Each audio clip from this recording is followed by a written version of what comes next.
Welcome to another live edition of the East West Football Podcast. I am your host, Javier Zuniga. Record setting day, boys. 12 players traded. This is the most on a deadline day in the last 30 years. Who wants to go first? Shall take over, man. Harvey, thank you so much, man. Formerly, let me just allow me to introduce you, right, to everybody watching back home. It's Harvey Zuniga, man. It's my quarterback. Man, this is my quarterback back in high school, man. So shout out to LaFeria, all everybody back at home. At home, I mean here, anywhere we go in the world, we're Lions, man. Not the Detroit Lions, we're the LaFeria Lions. So those for who are familiar, make sure you like, man. Make sure you like and subscribe. Me and Harvey are gonna be working on a Cowboys channel. It's called the Cowboys Cast. Make sure you go and check that out on YouTube. Subscribe, like, of course, subscribe, like on this channel too. So nothing but love here. But yes, let's get right into it, man. What an exciting day. The trade deadline was off the chart. And let's bring it up, man. There it is. What stood out to you, Off the chart, I think is an understatement, man. I think it was we didn't see this. I mean, we see things like this in the NBA, but it ain't never been like this in National Football, NFL. Man, you got Bradley Chubb going from the Broncos to the Dolphins, from a losing situation to a winning situation. Kevin, really, that was a shocker to me. I mean, the Bills made a couple moves and whatnot. Getting Naheem, that's a very under radar. A lot of people don't know about Naheem Hines from Raleigh or Gordon, North Carolina, but that was a pretty big move. The Bills been trying to get that James White's kind of running back for a while. And I know they was in on the Christian McCaffrey, but they couldn't get him and whatnot. But I think Naheem Hines is just another weapon for Josh Allen. I mean, Dolphins, they got rid of Chase Edmonds and whatnot, sent him away and whatnot. I mean, it's a bunch of deals. I mean, the line, the starting day off the line with T.J. Hockenson going to that Vikings offense from another losing situation to a winning situation. I mean, you can't really say, what else can you say? It was crazy. Clay Shaypool going to Chicago, that really shocked me. I didn't see that. I know I heard about it, but I think somebody came out about a week ago saying they weren't going to trade him, but Justin Fields gets another weapon or whatnot. Might be a little too late though for Chicago though, but hey, you couldn't. It was crazy. It was crazy, man.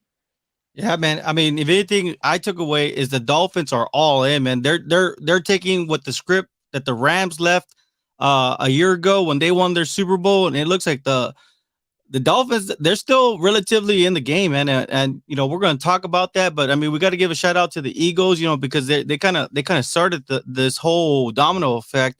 But I mean, even when we look down, Bradley Chubb to the Dolphins, I mean, and then they went and got that type of running back that understands that running style. Even though I did like Chase Edmonds in that, but the Steelers, they trade away, but they went ahead and got something back. So I mean, it's crazy to see so much got action. a second round pick for Chase Claypool. That's crazy. They fleeced the Bears. They fleeced the Bears on that one. What do you think, Harvey? No, I think the biggest thing for me is you already know what you have in Chase Claypool. Like, you don't have to waste a pick in the draft, right? You already know what you have in him, and that's just another weapon for the Bears. The other one is T.J. Hockenson to the Vikings.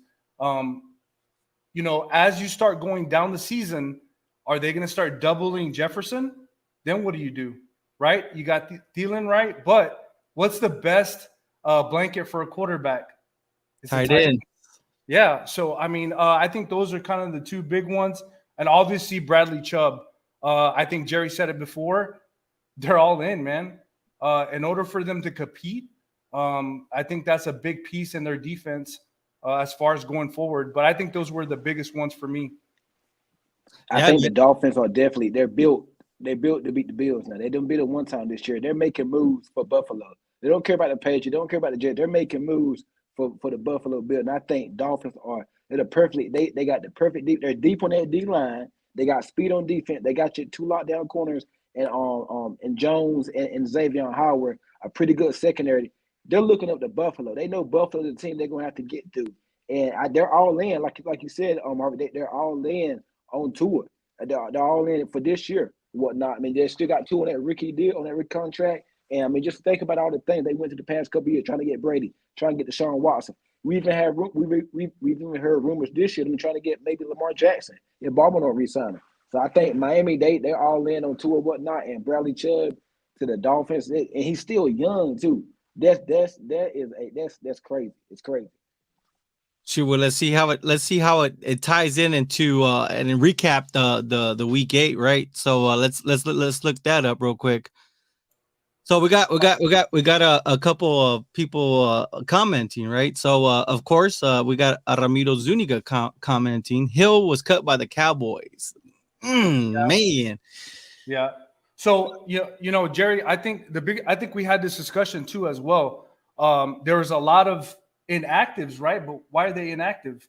I think they just had a surplus of a lot of talented defensive ends, defensive tackles, and they had to make a move, right? I think that was part of it because there were some inactives that were pretty much healthy scratches, and there were some good players. And I think he was just the odd man out. I think they want a beefier line, right? Tristan is kind of that undersized kind of speed guy. They want to be able to stop the run because coming down these last few weeks, you're gonna have to stop the run in order to make the playoffs. So I think they went that way. But Jerry, what do you think? I mean, you said it well, and then we also, as the Cowboys, we saw they brought in Jonathan Hankins from the Raiders, right? So, like you said, the rotation's too deep, and every week the Cowboys are having to, an injury came up, and this person's getting sat down. When literally you're talking about the first team and the second team, they're literally. And when I'm specifically talking about the Cowboys defense, their starters are starters, of course, on any NFL team, but they're rotational players. They're also starters on any team, defensively.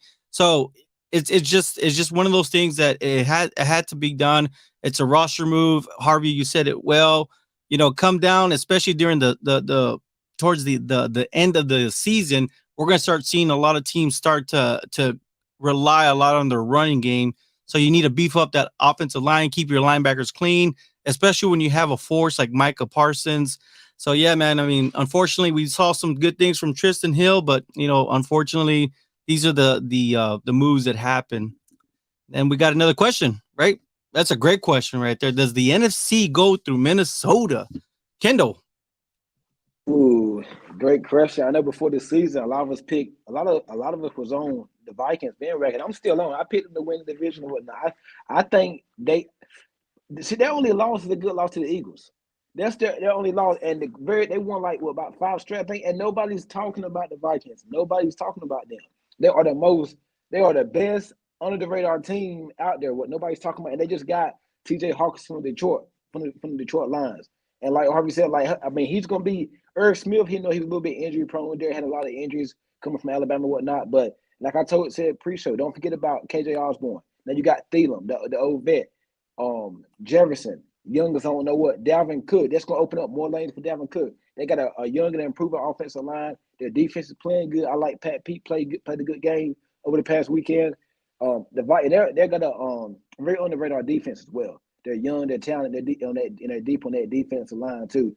I think the Vikings, they're sleeper, and I think if they're gonna win their division, the NFC, I think they'll win that going away.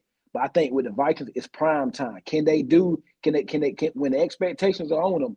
Can they make the plays in prime time? Can they win games in prime time? So that's the thing. They got to get over that hunch there. I think if they do that, get to the playoffs, Minnesota, it might be going through because Philly got a rough schedule coming up too. They still got to play the Giants twice. Another game against the Cowboys. Still got on Washington and whatnot. But I think that Minnesota, watch out for the Vikings. I think they're going to be. They just got even more dangerous today. Man, I don't know, man. I'm gonna have to say it goes to the East. Harvey, can you agree with me? You think it's the East? Yeah, man. I mean, you got the Cowboys, the Eagles, and shoot, you even got the Giants. You can't count. I mean, we're gonna get into it right now with the Giants right now, but I mean, we're gonna get into all these games in a bit. But hold on.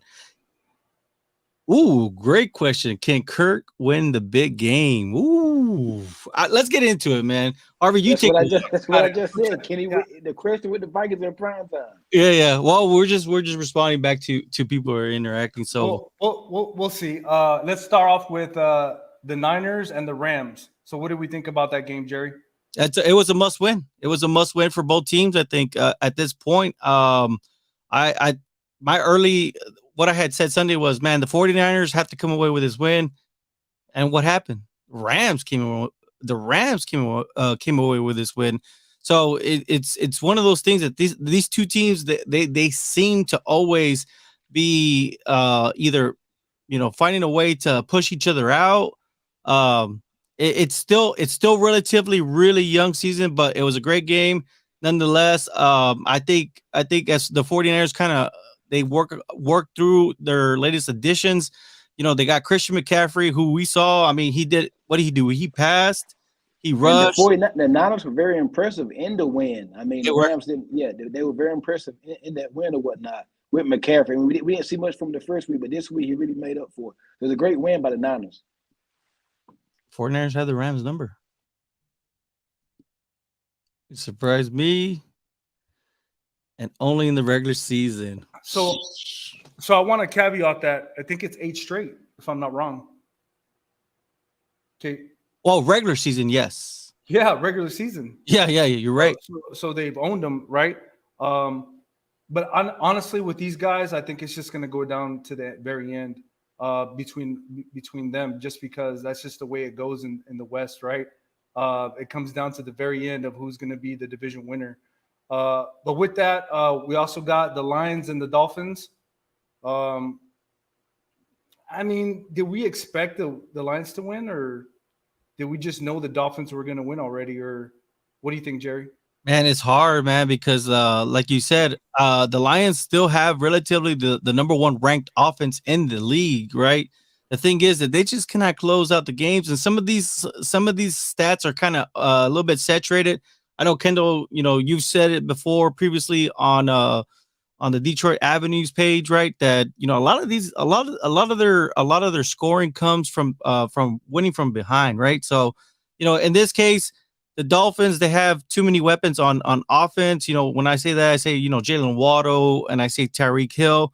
Tua doesn't have to do very much because if he can catch them on a little short slant or if he can just catch any one of those two players. That's it. Let them take over. Let them make the plays. Let them be the playmaker, and let them make you look good, right? And I think that's what Tua's starting to understand.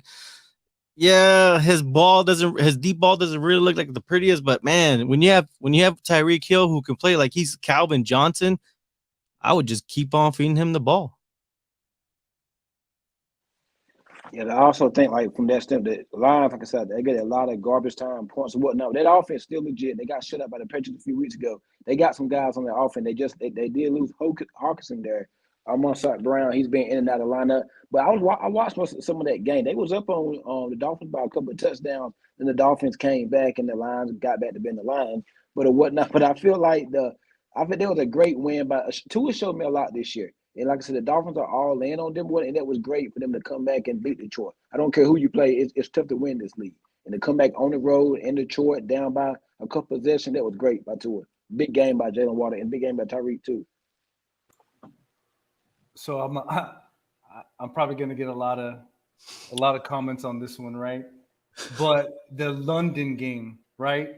Broncos and Jags. I felt like I was watching a high school football game. I'm not even going to lie. Now I will say this though, the one change they did during the game was they went up tempo with Russell Wilson, and I think that could be a difference, right? You don't let the defense set up to know what you're doing. You just kind of roll with it, and I think that kind of helped them out a little bit. What do you think, Jerry? I mean, man, I feel like I'm almost like saying the same thing week in and week out with the Jags. I'm like, oh man, Trevor, please just get some consistency, get into a flow. But I will say this, some people are already kind of like they're starting to say he's a bust, which is unfortunate to hear.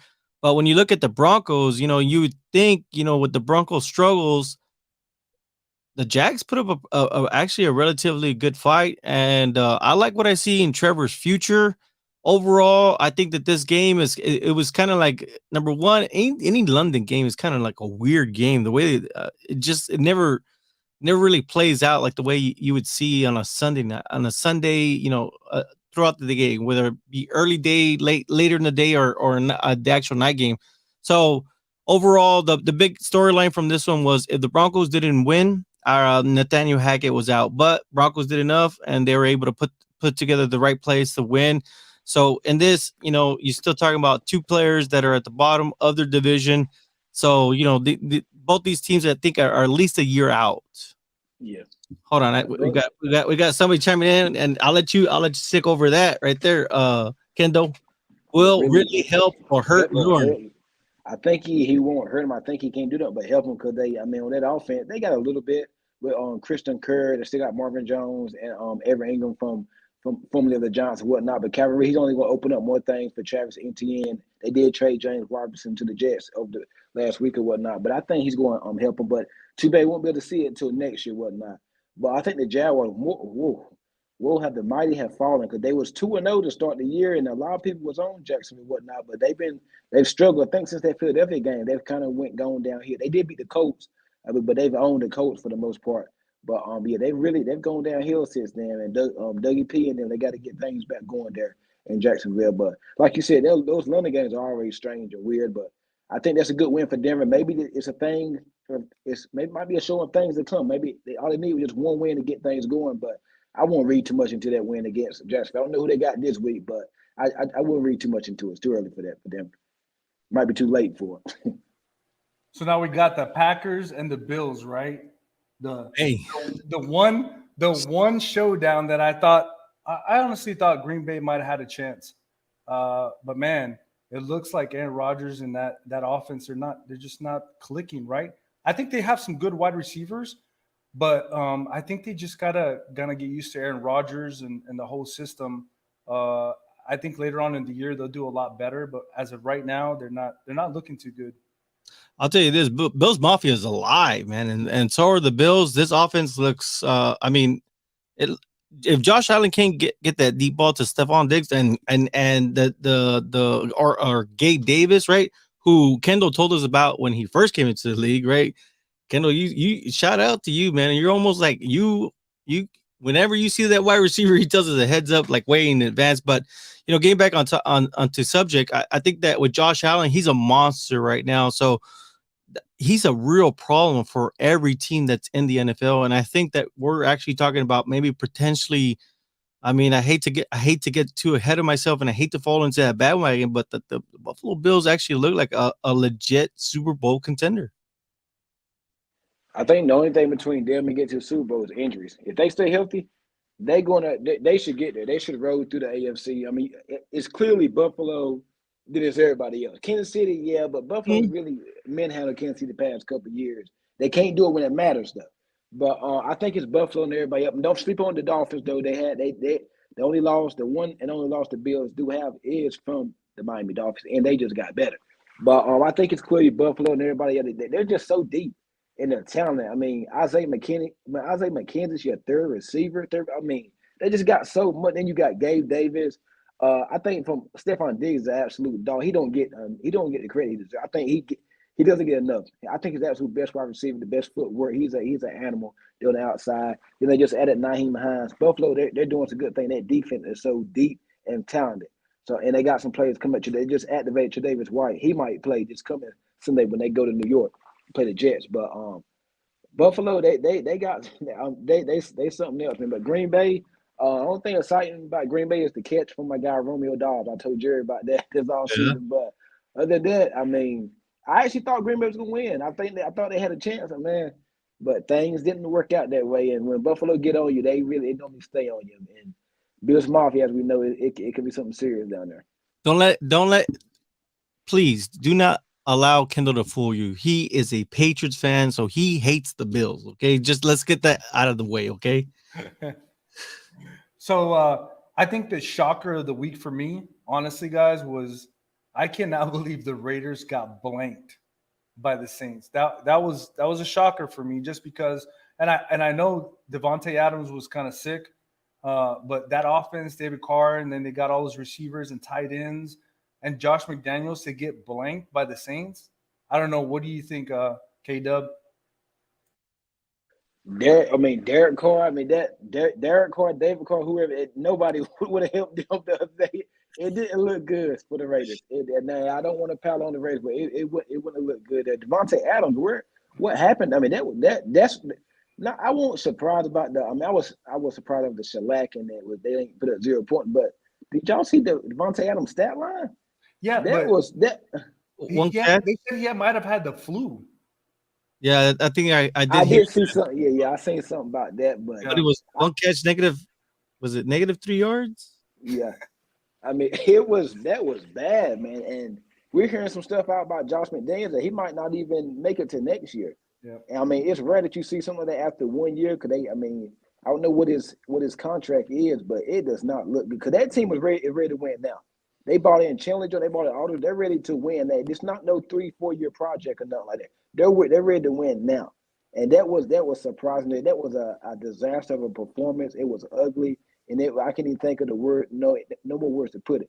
The Saints team start Andy Dalton and all the injuries they had. Michael Thomas hasn't played in a month. Jarvis Landry been out since the London game. I mean, it's been a mess there. Then the Saints had a lot of stuff going on. Alvin Kamara was in trade rumors this week against Philadelphia, and they still came out at home. That is tough to win down there, but they go down there and get shut out, a complete shutout and 0 points. That's shocking. They should have kept their intern coach from last year. #Raiders. Whoo, man. I think you're actually right. Look, I hate to troll on anybody. I ain't going to troll on the Raiders because I'll tell you this, Raiders Nation they're vicious, man, you know? Yeah. But I will say this. Basically, fuck them. I didn't say the bad word, okay? It was a soundboard. No, but yeah, I mean, look, the Raiders are not the only team in the NFL right now struggling to get some kind of offensive chemistry going. You know, we obviously, you know, we see this with other teams that we're going to be talking about. The Steelers are right there. They're just struggling for whatever reason, even to get to the red zone. They're struggling to get to the red zone. Believe it or not, the Raiders actually were tops of the entire NFL to get into the red zone, but actually score the points. That's kind of like where they're having the actual main issue. So Raiders definitely need to get the right offensive coordinator in place because, man, it looked like Derek Carr and of course their trade their prize possession wide receiver that's it, right? Devontae Adams. They look like they were meeting for the first time, you know what I mean, as far as connection wise. So there was no chemistry going on. Raiders need some help on the offense. Hopefully in the offseason they can get the right leadership in place and or the right group in place, and then, like you said, move along. Like Kendall, I think you said it best.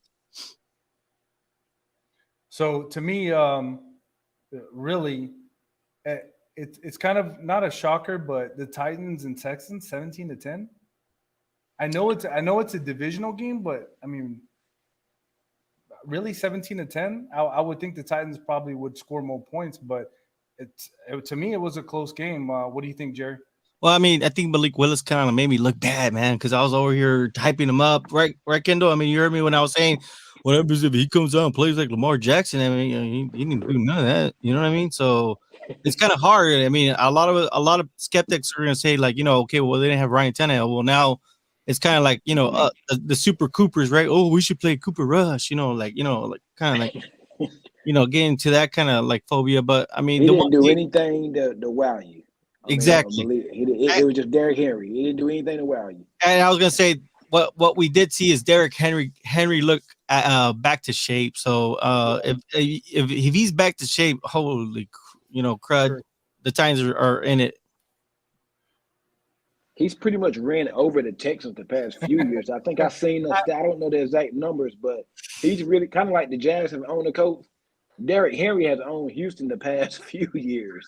I mean, so that wasn't a shocker there. Hey, Kendall, it's like that big kid playing in the little kids, right? The big kid. Yeah. Yeah, you're right, 100%. So I guess the night that we've been talking about, right? The Vikings and Cardinals, and somebody tweeted or somebody left a comment, right, Jerry? Does it go through Minnesota? Yeah. So, and then I think the other comment was Kirk Cousins, right? Can he win the big game? So, Jerry, what do you think And I'll tell you this much right now. This is my dark horse. I know we were trying to keep a little segment, but man, the trade deadline kind of like really stole the show. But I will say this, right now, Dalvin Cook looks extremely good. He looks like he did like just like if he's still new in the league. I think if you continue to rely on Dalvin Cook, it's going to open up the passing lanes. And of course, you got you got a monster with Justin Jefferson. You got a reliable, you still got reliable wide receivers after him, Adam Thielen, KJ Osborne, who Kendall, you've already kind of gave us your prediction, and we should all be keeping an eye out on him. And then TJ Hawkinson. So, right now, at the rate that it's going, I will say this: Vikings is my dark horse to be that team that can potentially compete with the Vikings again if it came down to it to punch in their ticket to the Super Bowl. So this could be a Viking Super Bowl year. Still kind of early, but they're kind of my dark horse. They're growing on me. But I will say this: Arizona Cardinals, D-Hop looked good in his game back with Kyler Murray. I think that when you look at this game, it's kind of weird, man. There was like 3 crazy turnovers, and overall, Vikings were able to seal the deal, though.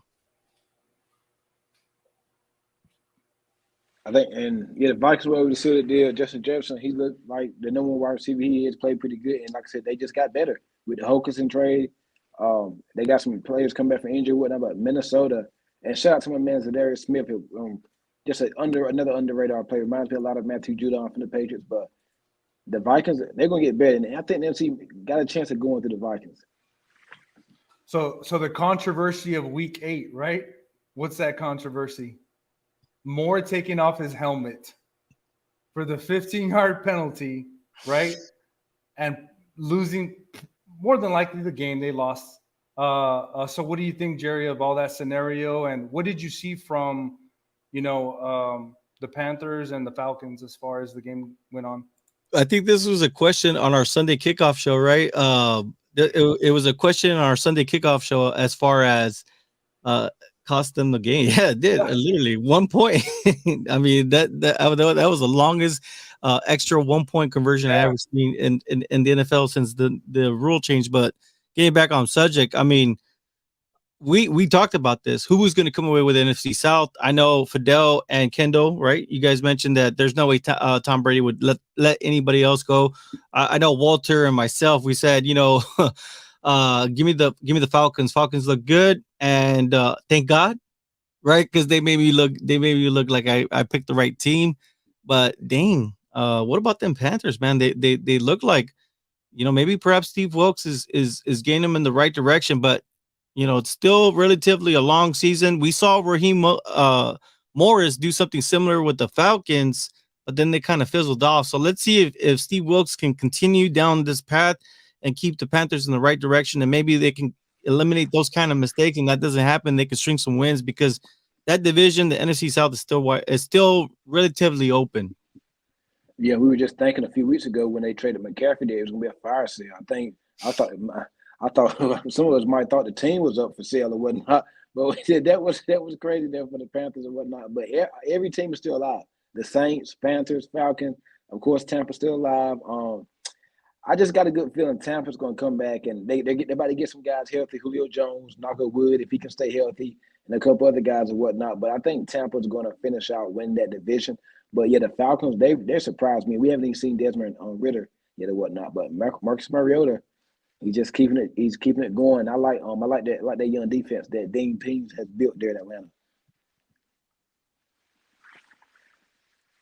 I think he can for this year anyway. For right now, yes, I think he can. That's actually kind of surprising Mariota, to be honest with you guys. But we'll go into the Monday night game, right? Bengals and Browns. To me, they put that line together, which they had good reasoning for, but it doesn't look too good. That offensive line, right, for the Bengals. But then obviously they're missing Jamar Chase. Did they really miss him? I think so. But the Browns just established the run game and just pretty much took over the game. But going forward, the Browns have to climb back in those standings. But the Bengals, man, where are they at with Jamar Chase, K-Dub? Not in a good place right now because they could not get anything going. They couldn't get nothing going. Where was T. Higgins for the first 3 quarters? Boyd. I mean, Tyler, but they couldn't do much there. So I mean that kind of shocked me there. Jacoby Brissett played out of his mind. That Bengals offensive line, I think it looks worse than last year. I think I would take that offensive line from Nah, last year. okay. I think it looks worse than last year. They spent a lot of minutes all season. We're not seeing much about Cincinnati. But yeah, I thought the Bengals they kind of top heavy on offense. They got a lot of depth at wide receiver. I didn't think we'd see them struggle that bad without Chase. I knew they would miss him because he opens everything up, opens it up for everybody else. But I mean, I expected more from T. Higgins and Joe Mixon and Hayden Hurst and Tyler Boyd and company. I just expected a lot more. But I mean, we see how much Jamar Chase means to that Cincinnati Bengals offense. I can't agree. I mean, I can't agree more, right? I think if anything, they were able to go back to what defenses were able to do to Joe Burrow before Jamar Chase. But I will say this: the good news for Bengals is that I believe that Jamar Chase is not going to be he's not going to be out long as what they initially. They're not going to put him on IR. But give some credit to the Browns because they did play a good game. Amari Cooper, what a game from Cooper. But yeah, give some credit. And the Bengals did lose to Chidobe Awuzie, former Dallas Cowboy, and now Bengal for the season. That's going to hurt them starting corner. So surprising, right? I don't think anybody's following this, but the Commanders winning 4 in a row, beating the Colts. I mean, is it surprising? I don't know. But Jerry, what do you think? NFC East, right? Man, damn. I think we talked about this, so we got to bring this to light, right? I think now Ron, right? Riverboat Ron Rivera, right? I believe that's how you say it. You got to he has to start questioning, asking himself, did I make the right decision bringing in Carson Wentz? Because I'll tell you this, Heineke, he's taking this team and he's leading this team. Surprisingly enough, I will say this: anytime you can get a win, it's a great thing in the NFL because any given like it's in the movies, any given Sunday, anything can happen. And like we were saying, the NFC East is actually one of the tougher. It's actually now the toughest division in the actual NFC. I think most people can agree with that. But yeah, man, it was good to see the Colts try to see if they could have a resurgence with Ellinger. I think this game was a little bit more lenient towards the Colts side, but damn, I mean, I'm kind of interested to see what the Commanders can do in the next couple of games to see if they can kind of get back into contention. You know what I mean? But the Colts need to see if they can get some kind of continuity with Ellinger going forward, and see if they can find a way to compete against the Titans. So Kendall, I got something for you because this is the thing, right? It just seems like they keep pushing Heineke away, right? Like, oh, he's not the guy. Let's get somebody else. And now he's the guy. And now, man, it's got to be frustrating. But, man, was he fired up in that game for real? He was fired up. And I'm going to tell you somebody who else was fired up in his return back to the coach from Indianapolis, Terry Long. He's from Indiana. He played pretty good. He was probably the player of that game, making a big-time play over a former defensive player of the year, Stephon Gilmore. So that was big. That was big for Terry McLaurin. He's welcome back to Indiana, his hometown. But yeah, Heineke, Washington won 3 straight. Yeah, they have beaten the Bears and Green Bay, and it is 4. I thought it was 3, but my bad. But 4. they beat the Bears, Green Bay, and the Colts and whatnot. Don't sell the NFC East short, Kendall. But it seemed like Heineke had brought a spark. It seems like he's brought a spark to Washington and whatnot. So, and Carson Wentz gonna be out for a few more weeks. He's on IR, but yeah, great win by Washington to keep it chugging in the NFC East. So now we got Steelers and Eagles. I mean, I'm sure a lot of people were praying that the Eagles lost, right? Because it's still the most they're still the undefeated team left in the NFL. And it started off kind of bad, but I think the Steelers came back, but the Philadelphia Eagles just took over. And the biggest name was AJ Brown, man. He had a crazy game. Double team catching the ball in the air in the end zone. It was pretty crazy. Your thoughts, Jerry? I mean, obviously we can see why they went out there and got William Jackson the third, right? Because AJ Brown he torched them. 3 touchdowns, I think, 250 yards receiving. He shows that I think they underpaid to get him, because I think he only costed a first round pick. And the one thing that I'll say this, Kendall always says is that doggone it. Well, how do you say it, Kendall? How the Patriots selected Kill Harry, who of course the Cowboys gave him a touchdown this week. But anyways, Go figure. yeah, go figure. But AJ Brown, I think they underpaid with just giving up a first round pick for him. But I will say this: Eagles look good. That offense looks like it's moving in the right direction. The Russian attack is not skipping a beat, and that offense and that defense is matching pretty good. Now, I will say this: how big of a loss is the Jordan Davis issue? You know what I mean? I know they have a pretty good rotation on their defense, but how big of an impact will Jordan Davis be going forward? I think he's out. What is it, Kendall? I think like 3 to 4 weeks he's gonna be out. He's gonna be out for what might be a little longer. I think it's a knee sprain, I believe.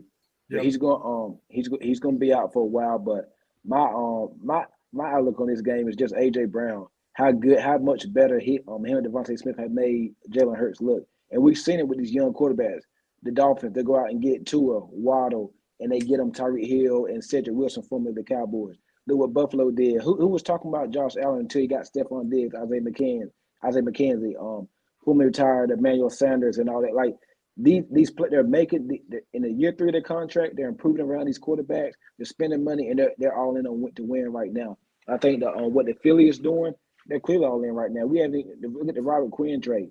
This defense is just the defense is young, they're talented. We haven't even seen much from the Kobe Dean. And that secondary, I think they probably got the best secondary in the league. Bradbury's playing some good ball. Darius Slay, big play Slay, playing some great ball. They got Johnson from the Saints. AJ Brown, he's really just made Jalen Hurts a better overall quarterback. Like he really has. So let's get into the K-Dub's favorite team, I guess you could say. The Patriots and Jets. So honestly, guys, on this one, I honestly thought the Jets had a chance. I thought they were going to win. But, the Patriots proved me wrong. They took over the game.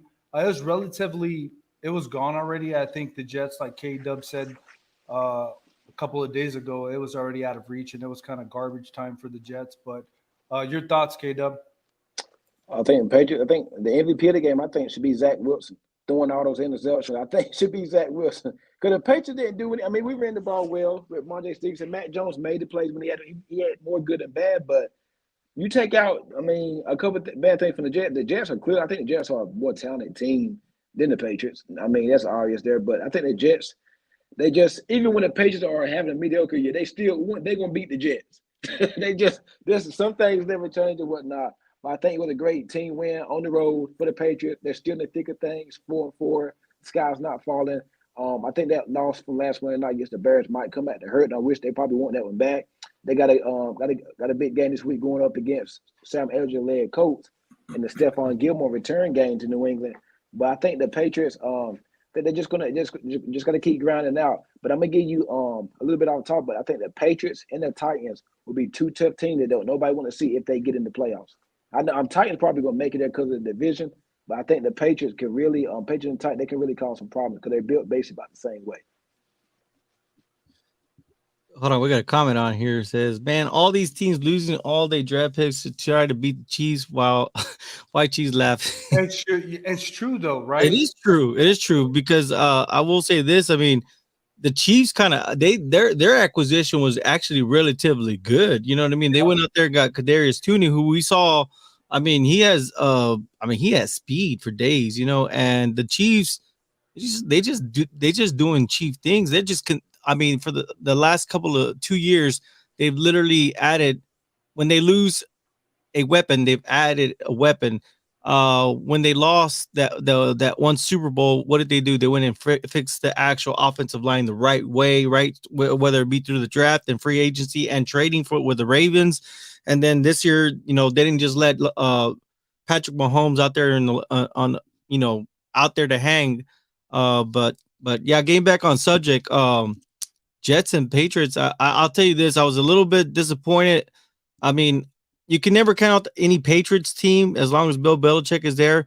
And I will tell you this: that defense is fast. The Patriots defense is really, really fast. We said it, if they could fix some of the offensive play calling woes, I think that they could get back on the right track because they had the defense to complement it. But I will say this: the Jets they kind of blew the situation because they had so much momentum. They had strung up some wins. Zach Wilson looked good. I understand Breece Hall went down, but you have Michael Carter who's still there. I believe. I don't know. He wasn't injured, but he's still there. He actually had a relatively good year last year, so I don't understand why, they had the struggles they did when they know that they should be relying on the actual run. So Jets need to regroup and see, sort through whatever injuries they got, and not lean on Zach Wilson's arm so much, even though his arm is pretty good.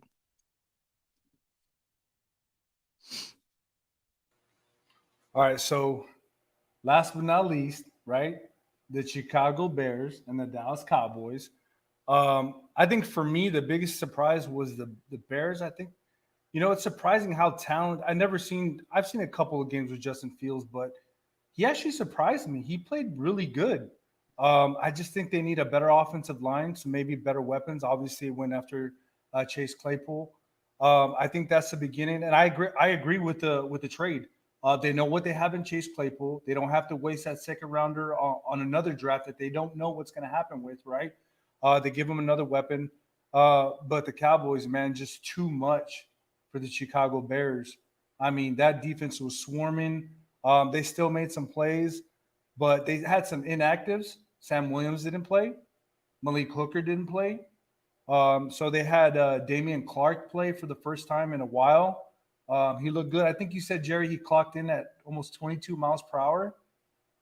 So the future looks good for the Dallas Cowboys. But your thoughts, Jerry, on the game?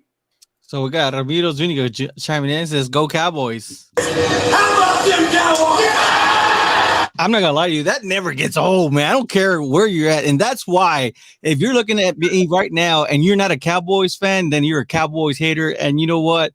So be it, man. I still have love for you though, and I wish your team the best of luck. But I know that you're secretly cheering on my team to lose every single week they play. And this goes out to you, Colin Cowherd, right? When you calling out my Cowboys, said that the Bears are gonna beat the Cowboys. Well, you know what? We got Micah Parsons on our team, and you know what? That's a Micah problem for your teams. So I'll tell you this. Before I start getting, I'm sorry, I'm getting roll. I'll get a little bit up here. Jerry, save that for later. Yeah, I'm gonna save it for later, but I'll just say this right now. Obviously, it's great to have Dak back. I will say some key things is, I like kind of where this up tempo offense is going. So I think if we could kind of keep that string going along, I think that we can kind of, allow. Number one, we give that defense rest, because if that defense is always out there, then they're going to be a typical defense, just like any defense in the actual NFL. The biggest question right now is Zeke holding back this offensive scheme that Kellen Moore, that we've been so frustrated over the years. That seems to be the talk around town. Us Cowboy fans, we talk amongst each other. I mean, me and Harvey talk constantly, and this is a question definitely that needs to be answered, and hopefully we get the answer soon. Out. And the Bears, of course, hey man, I love Justin Fields, man. So I just hope that Chase Claypool can give them that little burst and that energy that they need to get going, because I'll tell you this, it's still it's a very young team. They're going to be at least a year or two out. I think Matt Eberflus, who was actually a previous Dallas Cowboys linebacker coach, best wishes to them and their team building going forward. Yeah, I think the Cowboys put on a great performance against a team that they should do that too. They did what they were supposed to do to the Chicago Bears and whatnot, and that's all you can do is beat the teams that are in front of you. Michael Parsons scored a touchdown on Justin Fields. I still don't understand why Justin Fields jumped over and whatnot. All he had to do was tap him, but that was an awkward situation. CeeDee Lamb, I think he had like 6 catches, like 70-something yards on a touchdown. Dak Prescott played pretty good. he banged his hand up, his non-throwing hand on that game and whatnot. But he did. He came back. It wasn't nothing too serious. Cowboys. I know we don't want to look ahead to the offseason, but they're gonna have some big questions offseason with the running back position. Zeke probably is gonna be gone because we've seen in the past Cowboys will get rid of you a year early rather than a year too late. And then we like they've done in the past to a lot of big time stars. Tony Pollard. I see a lot of people they want Tony Pollard to be that feature back. I don't know if he's an every down back though. I think this past game is an anomaly. I don't see him as that. I know I follow a couple Cowboy guys. Shout out to my guy West Coast and Jay Tuck and them whatnot. But they agree with me. I don't think Tony Pollard is that 25 to 30 carry back a game. I don't think he's that guy. But I do like how they use him though, and I think they should use him a lot more in the passing game. But I don't think every week he can come out there and give you that every week. Cause they coming up, they're gonna play some tough team. They got Green Bay coming out. Green Bay ain't Green Bay a road, but you still can't sleep on Green Bay. And that team, they get rolling at some point. There could be another team you don't want to see in the playoffs. But the Cowboys, they're right behind Philly. Philly can't slip up. They're 2 games behind, but they can't slip up. And I can't wait for that Dallas Philly game in I think it's in December or whatnot. I can't wait for that one right there. That's gonna be one for the ages or whatnot. I think Dallas gonna have some payback on their mind. But the Cowboys, like they say, if they can keep doing this, they'll be all right. One thing I know, if they got to take the show on the road, what they say, a good run game and a good defense always travel. Always. I think the Cowboys are in prime position to do some good things this year. They just got to stay healthy for one. So I think the comment said by Alejandro Lopez, Pollard still struggles with pass blocking. And I think we had a conversation about that, Jerry.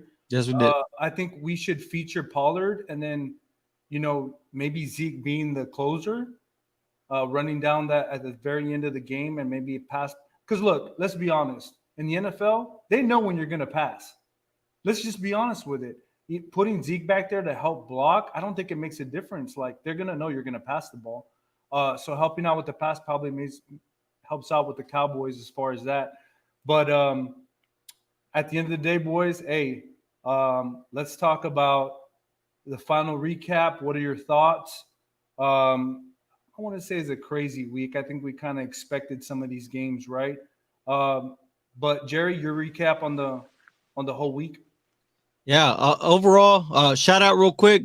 Good show, fellas. Walter Stringer. Hey, much love, Walt. Well, hey, you guys stay tuned. Yeah. Right afterwards. And for those that are following us on YouTube, make sure you go to Detroit Lions Avenue. And make sure you subscribe. Of course, subscribe to us. But overall, week 8, I think that if anything, the trade deadline really kind of put that cherry on top, right? Because if anything, what I liked about this week 8 is that we're what we are feeling about some of these teams as far as leading the pack and leading the divisions is that we're starting to see that yes, they are who they are the teams that we see on the screen, and we go back and study and film and whatnot. They are the same teams that we see. And another game that we didn't touch on, Seattle and the Giants. I just want to say briefly, the Seahawks look for real. Geno Smith looked like he's been revived from the West Virginia days. He looks real good. DK Metcalf. I just like from a leadership. Just DK being out there after that injury last week. Didn't really see what happened, but they didn't. They said it didn't look too good. But he came back. He's an animal. Just showing. And he scored a touchdown. Had a pretty good game in his return. And Geno Smith, he's looking better and better just from a leadership perspective. Him going back to Tyler Lockett after the early drop. The Seahawks look for real, and they kind of like the old days Seahawks. They got some young players on defense, some tall, long corners or whatnot, and I can't wait to see them. Their schedule about to toughen up a little bit. I think they got I forgot who they played this week or what. They played the Cardinals this week in their rematch of a few weeks ago. This time the Cardinals will have D-Hop, but Seattle looks real good, man. And Pete Carroll look like he's getting the last laugh there in Seattle. Hey, is that your dark horse? Is that your dark horse? Yes, it is. I will say this: that was a great game, right? Because I think the Giants needed that battle test, and in the beginning, it looked like they were. I mean, it looked like an old school boxing match. You know, each one taking punches at each other. But I mean, I'll tell you this: it looks like they found a good formula there in Seattle. They got the running game going with that phenomenal rookie Kenneth Walker III. The defense, man, the defense is keeping Jordan Brooks, that linebacker from Texas Tech, right into the Texas boy, keeping him clean, allowing him to make some plays. And I'll tell you this, those corners, man, Kobe Bryant, shout out to the late and great Kobe Bryant, but I'm talking about the Kobe Bryant that the Seattle Seahawks have. And Tyreek Woolen, another Texas boy, right, out of UTSA. Man, I'll tell you this team is slowly becoming a team that we gotta give respect. And Gino has, right, Harvey, I think we had this conversation. I think Gino has bought them a couple of years. They're not in no need and a rush to look for a quarterback to replace, or a quarterback to take over. Right now, I think Gino kind of has a good hold on this if he continues this route. I think the biggest thing for me, the take I get from the Giants and Seattle is Geno Smith. If his name was Russell Wilson, Aaron Rodgers, or Tom Brady, he'd be in the MVP candidate race, right? But his name is Geno Smith. And but he's playing some good ball. He's got a good quarterback rating, good stats, protecting the ball. But then the emergence of Kenny Wright, just running the ball helped him out. But when I looked at the game, they didn't rush for very much. I think it was like 97 yards or something.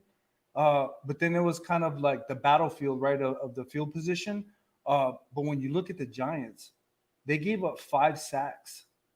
That's a lot for a 5-1 team to give up that many sacks. That's not good. That's a weakness that they probably need to take care of from now until the rest of the year. But no, gentlemen. Is that the end? You got anything, Jerry? Last words? No, I just want to say that's it for us. I want to thank everybody that tuned in, everybody that commented in the section. Of course, like I said, if you're on YouTube, or go follow our YouTube, make sure you subscribe, turn on those notifications. We've been putting out some good content for you guys. We definitely do all the work. Harvey, I want to say thank you for filling in, and look forward, guys. The Cowboys cast coming soon. It'll be Harvey and myself. Yes, sir. But I'll go ahead and pass it over and let you guys sign off. K-Dub. Great show, Harvey. Appreciate you filling in tonight and whatnot. Great show. Was great to being out here with you. Well suited for it, man. I just a great breakdown of all the games in week 8, and can't wait for week 9. Appreciate everybody for joining us tonight. So I'll say this to cap it off, right? It was a great week. Crazy trading deadline, right? But at the very end, I appreciate it. Hey, guys, thank you so much for the opportunity. I'm very blessed. Thank you for having me on the show. Well, make sure you subscribe, follow us. Until next time, right?